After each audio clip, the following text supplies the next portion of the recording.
Hello 2026 GNM ANM aspirants, এতক্ষণে অপেক্ষার প্রহর শেষ হলো। এর কাউন্সেলিং শুরু হবে 14 আগস্ট থেকে 17 আগস্ট পর্যন্ত প্রথম রাউন্ডের, এবং রেজিস্ট্রেশন করা, ফিস কমপ্লিট করা এই তারিখের মধ্যেই করতে হবে। এবং এই তারিখের মধ্যে প্রথমে যে লিস্ট তুমি সাজাবে প্রায়োরিটি ওয়াইজ, সেগুলো চেঞ্জও করতে পারবে এই তারিখের মধ্যেই। 17 তারিখের পরে আর কোনো চেঞ্জ করা যাবে না।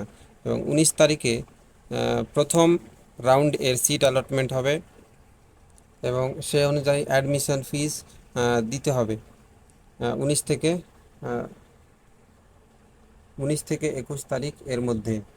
তারপরে সেকেন্ড রাউন্ডের আবার সেকেন্ড রাউন্ডের রেজিস্ট্রেশন এবং চয়েস ফিলিং শুরু হবে 22 থেকে 24 তারিখ পর্যন্ত, এবং সেকেন্ড রাউন্ড এর সিট অ্যালটমেন্ট হবে 26 তারিখ আগস্ট মাসে। তারপরে যে সেকেন্ড রাউন্ডের যে সিট অ্যালটমেন্ট হবে সেইগুলো অ্যাডমিশন হবে 26 থেকে 29 তারিখ পর্যন্ত। তারপরে এগুলো শেষ হয়ে গেলে যদি সিট ফাঁকা থাকে তাহলে থার্ড রাউন্ডের কাউন্সিলিং হবে, এবং সেটা চলবে 31 আগস্ট থেকে 1 সেপ্টেম্বর পর্যন্ত। এবং থার্ড রাউন্ড এর সিট অ্যালটমেন্টের রেজাল্ট প্রকাশিত হবে 3 সেপ্টেম্বর, এবং সেই রেজাল্ট এর অ্যাডমিশন শুরু হবে 3 থেকে 6 সেপ্টেম্বর পর্যন্ত। Thank you so much.